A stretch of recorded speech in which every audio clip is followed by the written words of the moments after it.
আসসালামু আলাইকুম। মহিলা কলেজ চট্টগ্রামে আয়োজিত অনলাইন ক্লাসে শিক্ষার্থীদের স্বাগত জানাচ্ছি। আমি আয়েশা আক্তার, প্রভাষক অর্থনীতি বিভাগ, মহিলা কলেজ চট্টগ্রাম। কেমন আছো শিক্ষার্থীরা? আশা করি ভালো আছো এবং সুস্থ আছো। আজকে আমরা অর্থনীতি দ্বিতীয় পত্রের তৃতীয় অধ্যায় শিল্প নিয়ে পড়ব। শিল্পের তোমাদেরকে আমি গতদিন একটা ক্লাস দিয়েছিলাম, যেখানে আমি শিল্পের বিভিন্ন শ্রেণীবিন্যাস দেখিয়েছিলাম। আজকে আমরা সেই শ্রেণীবিন্যাসের একটা অংশ নিয়ে আলোচনা করব, যে অংশটি নিয়ে বেশ কয়েকটি উদ্দীপক বিভিন্ন বোর্ডে এসেছে। সেটি হচ্ছে ক্ষুদ্র ও কুটির শিল্পের ধারণা, ক্ষুদ্র ও কুটির শিল্পের গুরুত্ব বা প্রয়োজনীয়তা, সমস্যা সমাধানের উপায় অথবা ভবিষ্যৎ সম্ভাবনা এই ধরনের, অথবা কুটির শিল্পের উন্নয়নের উপায়। ঠিক আছে, এইসব টপিক নিয়ে আলোচনা করবো এবং এই টপিক থেকে কি ধরনের উদ্দীপক হয় সেটা একটু দেখাবো। আসলে আমরা প্রথমেই ক্ষুদ্র শিল্প কি এবং কুটির শিল্প কি সেটা নিয়ে একটু ধারণা নিই। ক্ষুদ্র শিল্প হচ্ছে যেসব প্রতিষ্ঠানে মূলধন থাকবে 50 লক্ষ থেকে 1 কোটি টাকা, যেসব প্রতিষ্ঠানে জমি এবং কারখানা ভবন বেঁধে রেখে স্থায়ী সম্পদের মূল্য প্রতিস্থাপন ব্যয় সহ 50 লক্ষ টাকা থেকে 10 কোটি টাকা এবং 50 লক্ষ টাকা হচ্ছে সর্বনিম্ন এবং সর্বোচ্চ হচ্ছে 10 কোটি টাকা। এটা হচ্ছে ম্যানুফ্যাকচারিং খাতে। এবং 25 থেকে 99 জন শ্রমিক কাজ করে, সেগুলোকে বলা হয় ক্ষুদ্র শিল্প। সেগুলোকে কি বলা হয়? ক্ষুদ্র শিল্প। আবার সেবামূলক যে প্রতিষ্ঠানগুলো, সেগুলোর বেলায় মূলধন থাকবে 5 লক্ষ টাকা থেকে 1 কোটি টাকা এবং শ্রমিক থাকবে 10 থেকে 25 জন শ্রমিক নিয়োজিত। অর্থাৎ সেবামূলক খাতে হচ্ছে 5 লক্ষ টাকা থেকে 1 কোটি টাকা পরিমাণ মূলধন ও 10 থেকে 25 জন শ্রমিক নিয়ে যে শিল্প কারখানা প্রতিষ্ঠিত, সেটি হচ্ছে ক্ষুদ্র শিল্প। আর ম্যানুফ্যাকচারিং খাতে 50 লক্ষ টাকা থেকে 10 কোটি টাকা পরিমাণ মূলধন এবং 25 জন থেকে 99 জন শ্রমিক নিয়ে যে শিল্প প্রতিষ্ঠিত বা যে প্রতিষ্ঠান পরিচালিত হয়, সেটি হচ্ছে ক্ষুদ্র শিল্প। ক্ষুদ্র শিল্পের উদাহরণ হিসেবে আমরা দেখতে পাই যে খাদ্য প্রক্রিয়াজাতকরণ শিল্প, যেসব শিল্পে খাদ্য প্রক্রিয়াজাত করা হয়, ধাতব শিল্প, হোসিয়ারি শিল্প, কাঠ শিল্প ইত্যাদি, এগুলো হচ্ছে আমাদের কি শিল্প? ক্ষুদ্র শিল্প। এখন আসো কুটির শিল্প সম্পর্কে আমরা ধারণা নেই।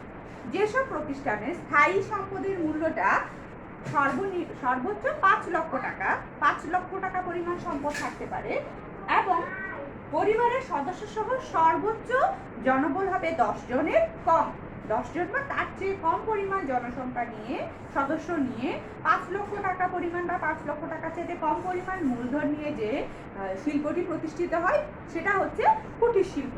কুটির শিল্পের উদাহরণ হিসেবে আমরা পাই বাঁশ ও বেত শিল্প, তাঁত শিল্প, কাঁসা ও পিতল শিল্প, কাঠ শিল্প, শঙ্খ ও ঝিনুক শিল্প।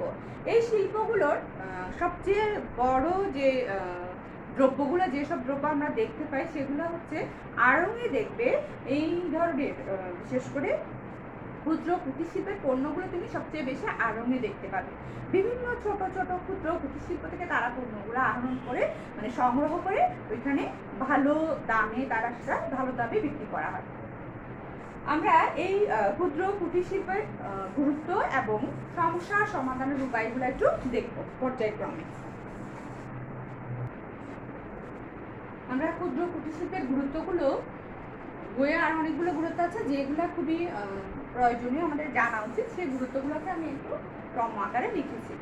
প্রথমে দেখো আমাদের কর্মসংস্থান বৃদ্ধি। ক্ষুদ্র কুটির শিল্পে দেখা যায় কি শ্রমিকদের কর্মসংস্থান বৃদ্ধি পায়। সাধারণত দেখা যায় ক্ষুদ্র কুটির শিল্পে কৃষিতে অনগ্রসরতা, গ্রামাঞ্চলে স্বল্প প্রযুক্তি, ঋতুগত বেকার সমস্যা বিদ্যমান। যেহেতু আমাদের কৃষিভিত্তিক অর্থনীতি, সেখানে দেখা যায় কি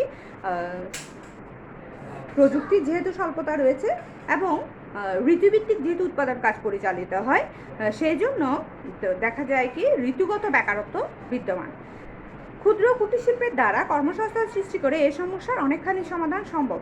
যারা মৌসুমি ফসল উৎপাদন করে, তো ওই সময়টা বাদে বাকি সময়টা তারা বেকার থাকে। তো ওই সময়গুলোতে তারা যদি ক্ষুদ্র কুটির শিল্পের বিভিন্ন উৎপাদন কাজে নিয়োজিত হয় তাহলে তাদের কর্মসংস্থান বৃদ্ধি পাবে। বাংলাদেশের ক্ষুদ্র কুটির শিল্প কর্পোরেশন দেশে বেসরকারি পর্যায়ে ক্ষুদ্র কুটির ও গ্রামীণ শিল্প বিকাশ এবং সংশ্লিষ্ট উদ্যোক্তাদের আনুষঙ্গিক সহায়তা সৃষ্টিতে গুরুত্বপূর্ণ ভূমিকা পালন করছে। এর মাধ্যমে বহু শ্রমিকের কর্মসংস্থানের সুযোগ সৃষ্টি হয়েছে। তারপর হচ্ছে কৃষিতে জনসংখ্যা চাপ হ্রাস। বাংলাদেশের কৃষিতে যে অতিরিক্ত জনসংখ্যার চাপ রয়েছে, ক্ষুদ্র কুটির শিল্প স্থাপনের মাধ্যমে এরূপ বাড়তি চাপ কমানো সম্ভব। কর্মসংস্থানে নারীদের কর্মসংস্থান সৃষ্টি। সাধারণত দেখা যায় নারীরা ঘরের কাজে, গ্রামের বিশেষ করে গ্রামের নারীরা তারা দেখা যায় কি ঘরোয়া কাজে, ঘরের বিভিন্ন কাজেই তারা অন্তর্ভুক্ত থাকে। এখন ঘরের কাজের পাশাপাশি যদি তারা এরকম ক্ষুদ্র কুটির শিল্পের বিভিন্ন ছোট ছোট কাজগুলোতে নিজেদেরকে সংযুক্ত করে তাহলে তাদের কর্মসংস্থানের সৃষ্টি হবে। যেমন বাঁশ বা বেতের শিল্পগুলো, কাঁসা বা পিতলের শিল্পগুলো, অথবা তাঁত শিল্প, এগুলো দেখবে তুমি ওই যে ঘরোয়া কাজের পাশাপাশি তারা এই কাজগুলো করতে পারে। যেহেতু ঘরের সদস্যরা মিলে কুটির শিল্প পরিচালিত করে, তো দেখা যায় কি এইসব শিল্পে যদি নারীরা সংযুক্ত হয় তাহলে তাদের কর্মসংস্থান সৃষ্টি হবে। শ্রমিকের সহজ প্রাপ্যতা। যেহেতু এইসব শিল্পে তোমার অভিজ্ঞতার প্রয়োজন নেই, সেজন্য সহজে শ্রমিক এখানে পাওয়া যায়। তারপরে হচ্ছে জীবনযাত্রার মান উন্নয়ন। ক্ষুদ্র কুটির শিল্পের উন্নয়নের মাধ্যমে অধিক লোকের কর্মসংস্থানের সুযোগ সৃষ্টি পাবে, ফলে জীবনযাত্রার মান ক্রমে বৃদ্ধি পাবে। যেহেতু কর্মসংস্থান সৃষ্টি হবে, তাদের আয় বৃদ্ধি পাবে, আর আয় বৃদ্ধি পেলে তাদের জীবনযাত্রার মানটাও উন্নত হবে। বৈদেশিক মুদ্রা অর্জন। আমরা ক্ষুদ্র কুটির শিল্পের যে পণ্যগুলো দেশীয় চাহিদা মিটিয়ে যদি আমরা বিদেশে রপ্তানি করতে পারি তাহলে কিন্তু প্রচুর বৈদেশিক মুদ্রা আমরা আয় করতে পারি। যেমন আড়ংয়ে যে পণ্যগুলো উৎপাদন বিক্রি করা হয় বেশিরভাগ দেখবে ক্ষুদ্র কুটির শিল্পের সাথে সংযুক্ত পণ্য। সেই সব পণ্যের কিন্তু বিদেশে প্রচুর চাহিদা রয়েছে। তারপরে হচ্ছে সম্পদের সুষম বন্টন। বৃহদায়তন শিল্পে দেশের সম্পদের মুষ্টিমেয় লোকের হাতে কেন্দ্রীভূত হয় এবং ধন বৈষম্যের সৃষ্টি হয়। কিন্তু ক্ষুদ্র কুটির শিল্পের প্রসারের ফলে সমাজে অর্থনৈতিক বৈষম্য হ্রাস ও সম্পদের সুষম বন্টন সম্ভব হয়। বৃহদায়তন শিল্পে দেখা যায় কি মালিক শ্রেণীর তুলনায় শ্রমিকের পরিমাণটা অনেক বেশি। শ্রমিকরা সাধারণত শোষিত হয়ে থাকে, সেখানে আয় বৈষম্যটা বৃহৎ আকার ধারণ করে। কিন্তু ক্ষুদ্র কুটির শিল্পে দেখা যায় কি ছোট ছোট শিল্পে দেখা যায়, বিশেষ করে কুটির শিল্পে পরিবারের সদস্যরাই ওই শিল্পের মালিক থাকে, অর্থাৎ পরিবারের সদস্য দ্বারা ওই শিল্পটা পরিচালিত হয়, ফলে ওইখানে আয় বৈষম্য সৃষ্টি হওয়ার সম্ভাবনা থাকে না, তাই সম্পদের সুষম বন্টন নিশ্চিত হয়। তারপরে হচ্ছে কাঁচামালের সদ্ব্যবহার হয়। বাংলাদেশে ক্ষুদ্র কুটির শিল্পের প্রয়োজনীয় কাঁচামাল পর্যাপ্ত পরিমাণে পাওয়া যায়। এই অবস্থায় দেশের সর্বত্র ক্ষুদ্র কুটির শিল্প যদি স্থাপিত হয় তাহলে কাঁচামালের সদ্ব্যবহার সম্ভব হবে। কারণ যেহেতু কাঁচামাল ক্ষুদ্র কুটির শিল্পে যে কাঁচামালগুলো যেমন বাঁশ, বেত, তাঁত শিল্পে কী করা হয়, তুলা থেকে সুতা তৈরি করা হয়, সুতার মাধ্যমে তারা কাপড় তৈরি করে, সেগুলো সবই কাঁচামালগুলো বাংলাদেশে বিদ্যমান। বাইরে থেকে আমদানি করে কাঁচামালের যোগান দিতে হয় না, সেই জন্য সহজে কী করা যায়, সেই কাঁচামালগুলো সদ্ব্যবহার সম্ভব হয়। মুদ্রাস্ফীতি রোধ করা সম্ভব হয়। ক্ষুদ্র কুটির শিল্পের মাধ্যমে ভোগ্যপণ্যের যোগান বৃদ্ধি সম্ভব, ফলে মুদ্রাস্ফীতি অনেকাংশে হ্রাস পাবে। যেহেতু ভোগ্যপণ্য উৎপাদন সম্ভব ক্ষুদ্র কুটির শিল্পের মাধ্যমে, ফলে দেখা যায় কি এবং তাদের যেহেতু কর্মসংস্থান আয় বৃদ্ধি পায়, ফলে মুদ্রাস্ফীতিটা কমে আসে।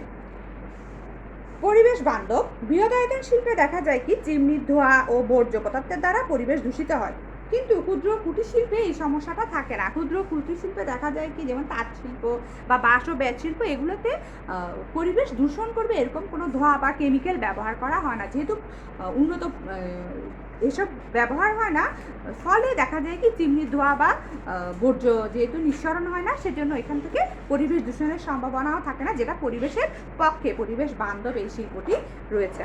গ্রামীণ অর্থনীতির বিকাশ।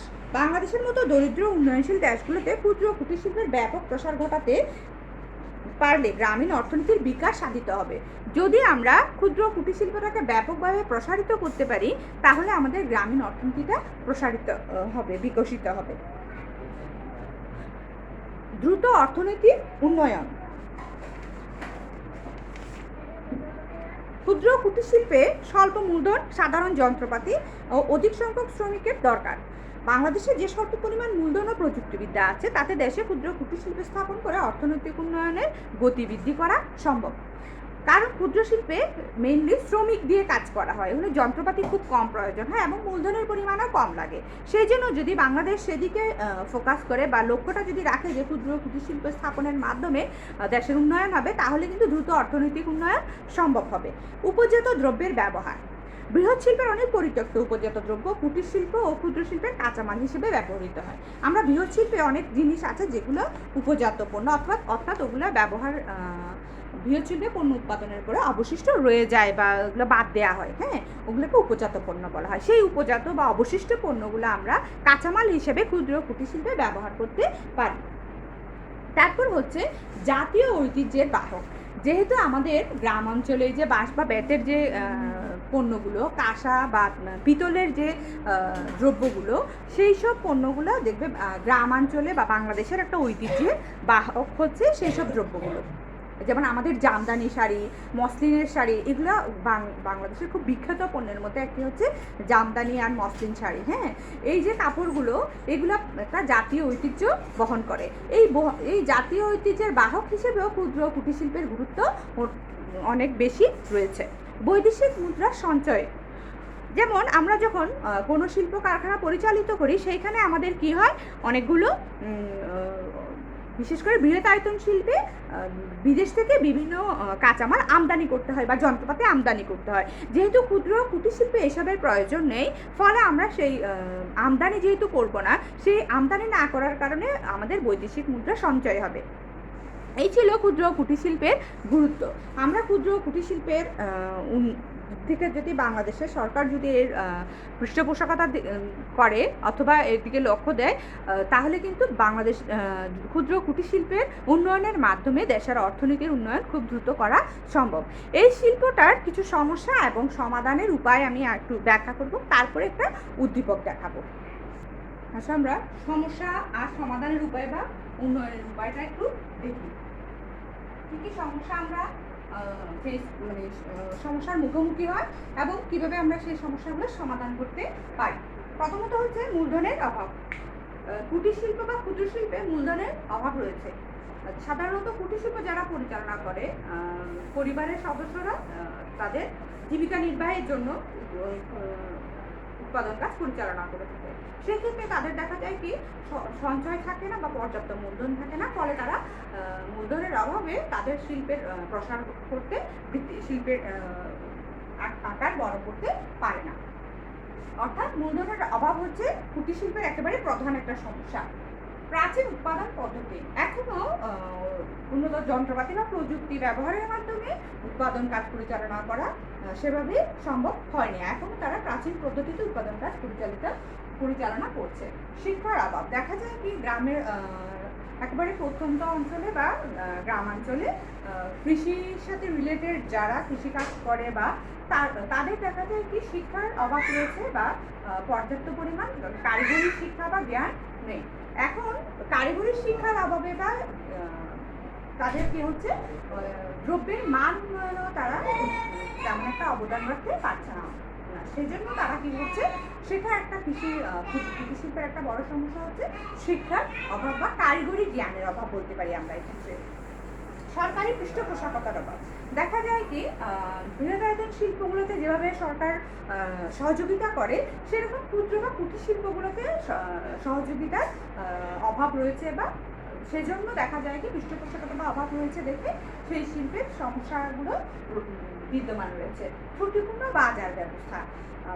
একটা পণ্যের উৎপাদন করা যেমন জরুরি, সেই পণ্যটা বাজারজাত করাও কিন্তু যথাসময়ে জরুরি। এখন যেহেতু বাজার ব্যবস্থা ত্রুটিপূর্ণ ক্ষুদ্র কুটির শিল্পের বেলায়, সেই জন্য সেই শিল্পের উন্নয়নে ব্যাহত হচ্ছে বা সমস্যা হচ্ছে। উন্নত পরিবহন ও যোগাযোগ ব্যবস্থা। বাজার ব্যবস্থার একটা অংশ হচ্ছে পরিবহন ব্যবস্থা। যেহেতু পরিবহন ব্যবস্থা অনুন্নত, সেই জন্য দেখা যায় কি প্রত্যন্ত অঞ্চল থেকে পণ্যসমূহ নগরে বা শহরে পৌঁছানো কষ্টসাধ্য ব্যাপার। যেহেতু পরিবহন ব্যবস্থা উন্নত, তাই ওই শিল্পের উন্নয়ন ব্যাহত হচ্ছে। অদক্ষ শ্রমিক, যেহেতু শ্রমিকরা দক্ষ নয়, পরিবারের সদস্যরা মিলে এখানে উৎপাদন কাজ পরিচালনা করে থাকে, তাদের কোনো কারিগরি প্রশিক্ষণের কোনো ব্যবস্থা করা হয় না, সেজন্য তারা সেভাবে দক্ষ থাকে না। যেহেতু শ্রমিক অদক্ষ, সেজন্য সেখানে উৎপাদন কাজও ব্যাহত হয়। ঋণের অভাব আরেকটা বড় সমস্যা হচ্ছে ক্ষুদ্র কুটির শিল্পের ঋণের পর্যাপ্ত ঋণ তারা পায় না। ক্ষুদ্র কুটির শিল্পে দেখা যায় কি বিভিন্ন আর্থিক প্রতিষ্ঠান থেকেও যদি তারা ঋণ গ্রহণ করতে যায়, বিভিন্ন জটিলতা সেখান থেকেও তারা পর্যাপ্ত ঋণ পায় না, সংগ্রহ করতে পারে না। সেটা ক্ষুদ্র কুটির শিল্পের আরেকটা বড় সমস্যা। শ্রেণীবিভাগ ও নমুনাকরণের অভাব। শ্রেণীবিভাগ ও নমুনাকরণের অভাব বলতে এখানে পণ্যের যে মানগুলো শ্রেণীবিভাগ করা বা নমুনা আলাদা আলাদা করা, এইসব ধরনের ব্যবস্থাগুলো ক্ষুদ্র কুটির শিল্পে নেই। যেহেতু কুটির শিল্পে এই ব্যবস্থাগুলো নেই, নমুনাকরণ বা বাছাই করে ভালো পণ্যগুলো আলাদা করা, প্যাকেটজাত করা, বাজারজাত করা, এই ব্যবস্থাগুলো যেহেতু নাই, সেহেতু পণ্যের মানগুলো নিম্ন হয়ে থাকে। যেহেতু সেখানে শ্রেণীবিভাগ বা নমুনাকরণ করা হয় না, একই সাথে সকল পণ্য বিক্রির জন্য একসাথে বাজারজাত করা হয় বা বাজারে পাঠিয়ে দেওয়া হয়, দেখা যায় কি যেহেতু তারা বাছাই করে না, ভালো পণ্য খারাপ পণ্য আলাদা থাকে না, তখন নিম্নমানের পণ্যটি যে ক্রয় করবে তার কাছে ওই শিল্পের প্রতি একটা অনাগ্রহ তৈরি হবে। সেই জন্য নমুনাকরণ বা বাছাইকরণ খুবই গুরুত্বপূর্ণ একটা ব্যাপার। যেহেতু শ্রেণীবিভাগ বা নমুনাকরণের অভাব রয়েছে বা এই ধরনের পদ্ধতি রাখে নাই ওই সব শিল্পে এই ধরনের পদ্ধতি নেই, সেই জন্য ওইসব শিল্পে এটা একটা বড় সমস্যা। গবেষণা কেন্দ্র সীমিত। সাধারণত এইসব পণ্যগুলো কিভাবে আরো বেশি মান উন্নয়ন করতে হবে, এইসব পণ্যের কিভাবে আরো বেশি শিল্পের প্রসার করতে হবে, এই জন্য যে গবেষণা কেন্দ্র প্রয়োজন, সেই গবেষণা কেন্দ্র পর্যাপ্ত পরিমাণে নেই। যেহেতু গবেষণা কেন্দ্র সীমিত, সেই জন্য সেই শিল্পের উন্নয়নও ব্যাহত হচ্ছে। আমরা এখন এই সমস্যাগুলো কিভাবে সমাধান করতে পারি বা এই শিল্পের ভবিষ্যৎ সম্ভাবনা কি বা এই শিল্পের উন্নয়নের জন্য আমরা কি করতে পারি, সেই টপিকগুলো একটু দেখব। যেমন মূলধন সরবরাহ, আমরা কি করব? পর্যাপ্ত পরিমাণ মূলধন যাতে তারা সংগ্রহ করতে পারে সেই দিকে লক্ষ্য রাখতে হবে, যে কিভাবে তারা পর্যাপ্ত পরিমাণ মূলধন সরবরাহ করবে বা সেই ব্যবস্থাটা করতে হবে।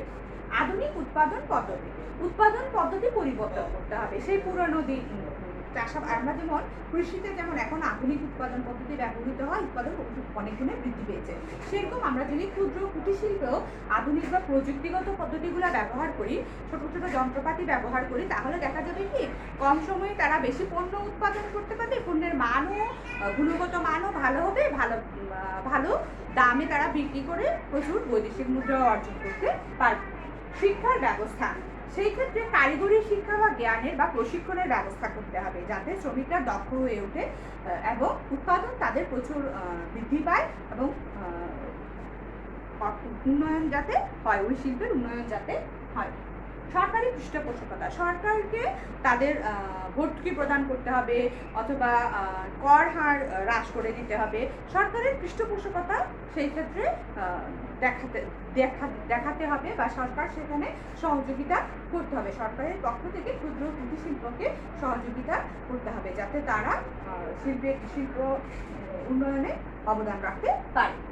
ঋণের সুযোগ সুবিধা বৃদ্ধি, ক্ষুদ্র কুটির শিল্পের বেলায় ঋণ যাতে শিল্পগুলো যাতে সহজে ঋণ পায় সেই ব্যবস্থাটা করতে হবে, সেই সুযোগ সুবিধাটা বৃদ্ধি করতে হবে। যেহেতু ঋণের পরিমাণটা স্বল্প কম, তারা সাধারণত বিভিন্ন জটিলতার কারণে ঋণ পায় না, তাদের যে সমস্যাগুলো হয় মূলধনের তাদের অভাব হয়, ছোট ছোট যন্ত্রপাতি ব্যবহার করতে পারে না, যেহেতু কাঁচামালও মূলধনের অভাবে পর্যাপ্ত কাঁচামালও তারা ব্যবহার করতে পারে না, ফলে উৎপাদনটা কম হয়। যদি উৎপাদন কম হয় আমাদের তার উন্নয়ন হবে না, উন্নয়ন করতে হলে উৎপাদন বেশি করতে হবে, সেই জন্য কি করতে হবে? পর্যাপ্ত ঋণ বা মূলধনের ব্যবস্থা করতে হবে। দ্রব্যের মান উন্নয়ন, অবশ্যই দ্রব্যের মান উন্নয়নের দিকে খেয়াল রাখতে হবে, অবশ্যই। কারণ আমরা যখন বিশ্ববাজারে এইসব পণ্যগুলো নিয়ে দাঁড়াবো, সেইখানে আমরা অনেক এইসব পণ্যগুলো দেখা যাচ্ছে তারা বৃহৎ বৃহৎ প্রতিষ্ঠান আছে যারা এইসব পণ্যসমূহ উৎপাদন করছে, বিক্রি করছে। এখন তাদের সাথে যদি প্রতিযোগিতায় আমাকে দাঁড়াতে হয়, সেই ক্ষেত্রে অবশ্যই আমার পণ্যের মানটা উন্নত হতে হবে, উন্নত মানের পণ্য আমাকে সেই ক্ষেত্রে রপ্তানি করতে হবে, না হলে সেই পণ্যগুলো প্রতিযোগিতায় টিকে থাকতে পারবে না। সেই জন্য দ্রব্যের মান উন্নয়নের ব্যাপারে আমাকে অবশ্যই খেয়াল রাখতে হবে। পরিবহন ব্যবস্থার উন্নতি, যাতে আমরা সহজে এক অঞ্চল থেকে অন্য অঞ্চলে পণ্যগুলো পরিবহনের মাধ্যমে আদান প্রদান করতে পারি। সেজন্য আমার পরিবহন ব্যবস্থাটাকেও কি করতে হবে, উন্নত করতে হবে। কারিগরি সাহায্য ও পরামর্শ, বিভিন্ন কারিগরি সাহায্য বা পরামর্শ প্রদানের মাধ্যমে, যেমন কৃষিতে এখন দেখবে বিভিন্ন হেল্পলাইন করেছে, হেল্পলাইনের মাধ্যমে কৃষকদেরকে বিভিন্ন পরামর্শ প্রদান করে থাকে, কীভাবে উৎপাদন বেশি হবে, কী করলে ফসল নষ্ট হবে না, ক্ষতিগ্রস্ত হবে না কৃষক। সেরকমভাবে ক্ষুদ্র কুটির শিল্পের বেলায়ও আমাদের কি করতে হবে, কুটির শিল্পের যারা শ্রমিক আছে অথবা যারা মালিক আছে তাদেরকে করতে হবে কি, বিভিন্ন কারিগরি প্রশিক্ষণ বা পরামর্শ প্রদান করতে হবে। ব্যাপক প্রচার করতে হবে, ওইসব পণ্যের গুণগত মান সম্পর্কে ব্যাপক প্রচার করতে হবে, যে ওইসব পণ্যের ভালো দিকগুলো সম্পর্কে সকলকে জানাতে হবে। তাহলে ওইসব পণ্যের প্রতি মানুষের আগ্রহটা বৃদ্ধি পাবে, অর্থাৎ বিজ্ঞাপনের ব্যবস্থা করতে হবে। সংরক্ষণ নীতি, যখন একটা শিল্প উৎপাদন কাজ শুরু করে তখন বৃহৎ প্রতিষ্ঠানগুলোর সাথে প্রতিযোগিতায় দাঁড়াতে পারে না, যেহেতু তাদের উৎপাদন খরচ বেশি পড়ে।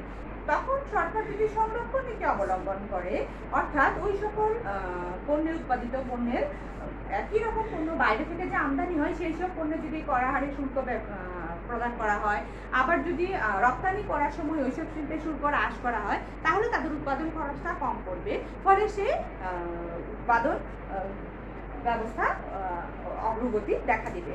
সেই সংরক্ষণ নীতি সরকার অবলম্বন করতে পারে। বিদ্যুৎ শক্তির ব্যবহার, এখনো কুটির শিল্পে দেখা যায় কি বিদ্যুতের অভাবে হাতে তারা হস্তশিল্প হাতের মাধ্যমে বিভিন্ন হস্তশিল্পের মাধ্যমে উৎপাদন কাজ পরিচালনা করে। সেই ক্ষেত্রে যদি ছোট ছোট যন্ত্রপাতি ব্যবহার করে বিদ্যুতের ব্যবহার বাড়ায়, তাহলে উৎপাদনও কিন্তু বেশি হবে এবং উন্নয়নও সম্ভব হবে। এই ছিল সমস্যা এবং সমাধানের উপায়। এই সমস্যা সমাধানের উপায়গুলোই কিন্তু আমরা দেখবো যে বিভিন্ন উদ্দীপকে ওরা ব্যবহার করে। এখন একটা উদ্দীপক দেখলে আমাদের ব্যাপারটা একটু ক্লিয়ার হবে যে কিভাবে আমরা প্রশ্নগুলো আনসার করব। উত্তর উদ্দীপক দেখি। মিস্টার এক্স তার পরিবারের সদস্যরা, মিস্টার এক্স আর এবং তার পরিবারের সদস্যরা কুলা, ঝাঁপি, ফুলদানি, এই ধরনের জিনিসগুলো, ডালা, এই ধরনের জিনিসগুলো তৈরি করে এবং বিক্রি করে। তাই সে ঋণের জন্য বিভিন্ন আর্থিক প্রতিষ্ঠান ও ব্যাংকে যায়। জামানত দিতে না পারায়, সাধারণত ব্যাংক বা আর্থিক প্রতিষ্ঠানগুলো জামানতের পরিবর্তে জামানত রেখে ঋণ দিয়ে থাকে, অর্থাৎ যে অর্থটা দিবে সে তার বিনিময়ে কিছু জামানত, যে কোনো জমির কাগজ অথবা বন্ধক রাখে, হ্যাঁ, অথবা স্বর্ণ, এই ধরনের কিছু তারা জামানত রাখে। যেহেতু কুটির শিল্পের শ্রমিকরা উৎপাদন কাজ পরিচালনা করে জীবিকা নির্বাহের জন্য তাদের পর্যাপ্ত জমি বা এই ধরনের মূলধন থাকে না, হ্যাঁ, তারা জামানত রাখবে এরকম ব্যবস্থা তাদের থাকে না। যেহেতু জামানতের সম্পদ থাকে না, জামানত দিতে পারে না তারা, সেই জন্য তাদেরকে দেখা যায় কি ঋণও দেয় না। যেহেতু জামানত দিতে না পারায় প্রতিষ্ঠানগুলো তাকে ঋণ দেয় না। যেহেতু সে ঋণ পায় না, যদি সে ঋণ পেত, সে বলতে চাচ্ছে যে ব্যাংক ঋণ পেলে সে উৎপাদন বিক্রি করে আর্থিক অনটন দূর করতে পারত, তার যে আর্থিক সমস্যা সেসব সে দূর করতে পারত। এখানে কিন্তু কোন শিল্প সেটা তোমাকে বলে নাই, তোমাকে বলেছে মিস্টার এক্স ও তার পরিবারের সদস্যরা। এখানেই কিন্তু জিনিসটা দেয়া আছে, এক্স ও তার পরিবারের সদস্যরা। আমরা জানি পরিবারের সদস্যরা মিলে যে শিল্পটি পরিচালিত হয় সেটি কোনটি, কুটির শিল্প। এখানে বলেছে মিস্টার ও এক্স ও তার পরিবারের সদস্যরা কুলা, ঝাঁপি, এগুলো সব কিন্তু ডালা, এগুলো সব কিন্তু ব্যাট শিল্প। কুলা, ডালা, ঝাঁপি এগুলো কিন্তু তৈরি করা হয় ব্যাট দিয়ে, ব্যাটের পণ্য এসব। ফুলদানি, হ্যাঁ, ফুলদানি কাঠের হতে পারে, কাচের হতে পারে, ঠিক আছে, তারপর ব্যাটের বা বাঁশের হতে পারে, ঠিক আছে। এইসব পণ্য তারা উৎপাদন করে। এই উদাহরণগুলো দেখলে আমরা বুঝতে পারছি এটা কোন শিল্প, কুটির শিল্প। আচ্ছা, আসলে আমরা প্রশ্নে আসি। বলেছে উদ্দীপকে কোন শিল্পের সমস্যার কথা বলা হয়েছে, এর স্বরূপ ব্যাখ্যা করো। উদ্দীপকে কোন শিল্পের সমস্যার কথা বলা হয়েছে? উদ্দীপকের শিল্পটা কোনটা? কুটির শিল্প। উদ্দীপকে কুটির শিল্পের সমস্যার কথা বলা হয়েছে, এর স্বরূপ ব্যাখ্যা করো মানে কুটির শিল্প সম্পর্কে তুমি এখানে ধারণা দিবে। উদ্দীপকের শিল্পটিকে আমরা কুটির শিল্প কেন বলবো? কারণ সেখানে পরিবারের সদস্য রয়েছে, পরিবারের সদস্য এবং একজন মালিক ও পরিবারের সদস্যরা মিলে সেখানে উৎপাদন কাজ পরিচালিত হয়। আর কুলা, ঝাঁপি, ফুলদানি এগুলো কুটির শিল্পেরই উদাহরণ। সেই জন্য উদ্দীপকের শিল্পটিকে আমরা কি বলতে পারি? কুটির শিল্প বলতে পারি। উদ্দীপকে বর্ণিত শিল্পের উন্নয়নে, এখানে হচ্ছে ঘ প্রশ্নটা, ঘ প্রশ্নে বলা হয়েছে উদ্দীপকে বর্ণিত শিল্পের উন্নয়নে তুমি কি কি সুপারিশ করবে। ঠিক আছে, অর্থাৎ শিল্পের উন্নয়নের উপায়, আমরা কুটির শিল্পের উন্নয়নের উপায় একটু আগে কিছু প্যারা দেখেছিলাম, সেইখান থেকে তুমি কিছু প্যারা এনে এখানে ব্যাখ্যা করবে। সাধারণত উদ্দীপকে যে টপিকটা নিয়ে আলোচনা করে, যে অংশগুলো আলোচনা করে, সেইগুলো এখানে তুমি বেশি, সেই পয়েন্টগুলো তুমি বাদ দিবে না। যেমন তার মূলধনের অভাব রয়েছে, সেই জন্য সে ঋণ নেওয়ার কথা বলেছে, তার মানে মূলধন সরবরাহ প্যারাটা তুমি এখানে রাখবে। যেহেতু ঋণের কথা বলেছে, তার মানে ঋণের সুবিধা বৃদ্ধি, সুযোগ সুবিধা বৃদ্ধি, অথবা জামানতবিহীন ঋণ প্রদান, এরকম ঋণ গ্রহণের সুবিধা, এরকম প্যারা এখানে তুমি অন্তর্ভুক্ত করবে। পাশাপাশি আরো কিছু প্যারা তুমি এখানে অ্যাড করে দিবে। তবে ওই দুইটা প্যারা এখানে লিখবেই তুমি, যেহেতু ওই সমস্যাটার কথা এখানে বলা আছে। এখানে একটা অথবা প্রশ্ন আমি লিখেছি, একই আনসারটা একই হবে, কিন্তু প্রশ্নটা অন্যভাবে হইতে পারে যে উদ্দীপকে উল্লেখিত শিল্পটির বাংলাদেশে বিদ্যমান সমস্যা সমাধানের উপায়। একটু আগে যে সমস্যা সমাধান বলেছি সেগুলো কিন্তু বাংলাদেশের প্রেক্ষিতে আলোচনা করা হয়েছিল, তো ওই সমাধানগুলো এখানে তুমি ব্যাখ্যা করবে। যে প্রশ্নটা ঘুরে গিয়েছে বাট উত্তরটা একই, যে শিল্পের উন্নয়নে তুমি কি কি সুপারিশ করবে, অথবা ওই শিল্পে বিদ্যমান সমস্যার সমাধানের উপায় কি হবে সেটা তুমি ব্যাখ্যা করবে। সমাধানের উপায় আর উন্নয়নে কি কি সুপারিশ করবে বা উন্নয়নের উপায় একই পড়াগুলো। ঠিক আছে, এই ছিল আমাদের আজকের পড়া। আশা করি তোমরা সবাই বুঝতে পেরেছো। আজ এইটুকুই। আল্লাহ হাফেজ। সুস্থ থাকবে, ভালো থাকবে, পরিবারের বড়দের একটু বিশেষ করে তোমার দাদু বা মা বাবার একটু যত্ন নিবে, নিজের প্রতিও যত্ন নিবে। আল্লাহ হাফেজ। আজ এই পর্যন্তই।